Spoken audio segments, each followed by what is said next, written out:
This video is sponsored by Wizards of the Coast. Kobold, why are we at the beach? Why did we bring our camera and everything? Someone very powerful cast sending and told me to come here with the camera and bring you with me. Will there be a beach party? I hope so. That would be kind of cool. What? Whoa! Who are you? I am a mighty wizard from the coast. I've summoned thee here for a quest. Quest? What kind of quest? Ah, a quest about Dungeons and Dragons, of course, silly little lizard. I need you to cover the new player's handbook. Here, have an early preview of the book. Anyways, bye-bye. Kobold, I think that was Jeremy Crawford. No, that was not Jeremy Gator. Don't be silly. Anyways, let's see what this is. Oh, they want me to cover some stuff from Weapon Masteries. Okay, no problem. We'll just do it at the beach. How fitting.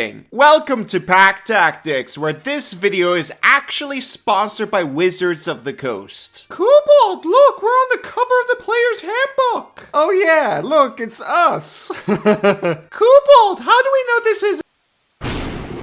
What? What happened? I showed everything from the preview on video and I wasn't supposed to do that. So this is video number 2. I'm not allowed to show you this stuff, but I'm allowed to talk about it. Also, there's some art I'm allowed to show, but not everything. Here are some of the weapons they armed me with. This is the glaive, great axe, great sword, and halberd from the new book. Every single new weapon and every single armor, including shield, is drawn. The weapons were drawn by John Grello and Michael Brozard. The only reason why I know that is because their names are credited on the pages. There's also a company name here, Polar Engine. If we Google them, we can see that they've worked on a ton of stuff. These are real people drawing. I'll link all of them in the description. Artists finally get the credit they deserve. Absolutely. And by the way, this preview is packed with art. There is so much cool stuff in here. So technically all the weapons are new. They have new features called masteries that some classes get, like fighter. It's safe to assume that all the marshals and halfcasters get these. As for the price tags of the weapons and armor, it's exactly the same as the old version. How I know that is because the cost was written on the art. I don't actually have the weapon list. That means I don't know what damage they do or what properties they have and da-da-da-da-da. Even though technically they're all new weapons. As for like super duper new weapons, guns are now in the player's handbook. Finally.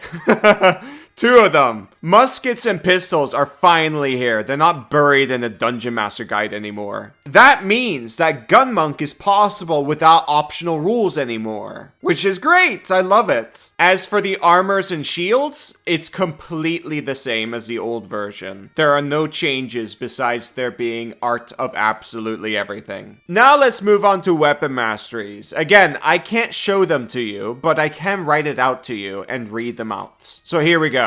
Each weapon has a mastery property, which is usable only by a character who has a feature, such as weapon mastery, that unlocks the property for the character. The properties are defined below. The language is a bit different than the one in the UA, which you can see here. This comes from Player's Handbook Playtest 8, by the way. This also talks about limitations of changing the properties of weapons. Each weapon mastery included info about what kind of weapons they could be used on, which is not included now. I don't know if that means changing a weapon mastery properties is a scrap concept, or whether it means all the information related to changing weapon mastery properties is now included in features that allow you to do so. As for the specific properties, I have 2 of them. Here we have Cleave and Graze. Here's what Cleave says. If you hit a creature with a melee attack roll using this weapon, you can make a melee attack roll with the weapon against a second creature within 5 feet of the first that is also within your reach. On a hit, the second creature takes the weapon's damage, but don't add your ability modifier to that damage unless that modifier is negative. You can make this extra attack only once per turn. Slightly changed language here as well, as it now mentions working on melee attack rolls only. Previously, it was only usable on heavy melee weapons. And then there's Graze. If your attack roll with this weapon misses a creature, you can deal damage to that creature equal to the ability modifier you use to make the attack roll. This damage is the same type dealt by the weapon, and the damage can be increased only by increasing the ability modifier. Based on the change in wording for cleave, I think that fighters might be able to pick mastery properties and use it on any weapon. Though this is just a theory.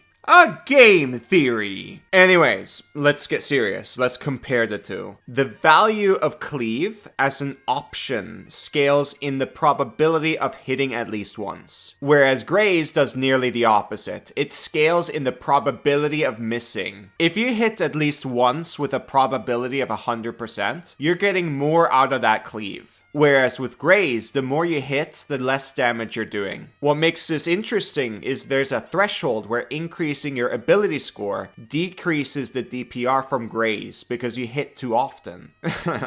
But in reality, like, of course, this is not something you should feel bad about because you are hitting more often. That means you're doing more damage. Like, you know. Graze mechanically is fascinating as a mastery. With a power attack like Great Weapon Master, this could be great. But I don't know if power attacks is going to make it in the game. If we assume a hit chance of about 70% and an ability score of 5, every attack does on average 1.5 damage. So if we have 2 or 3 attacks, we do about 3 to 4.5 DPR through graze. It's less if we get consistent advantage like through reckless attack. If you have disadvantage all the time, then this is great. Now for cleave, it scales in our chance to hit at least once, which scales in both our number of attacks and hit chance. If we want to figure out our chance to hit at least once, we look at the chance to miss all our attacks and then look at its complement. So if we assume the same chance to hit and 2 attacks, our chance to miss all our attacks is 9%.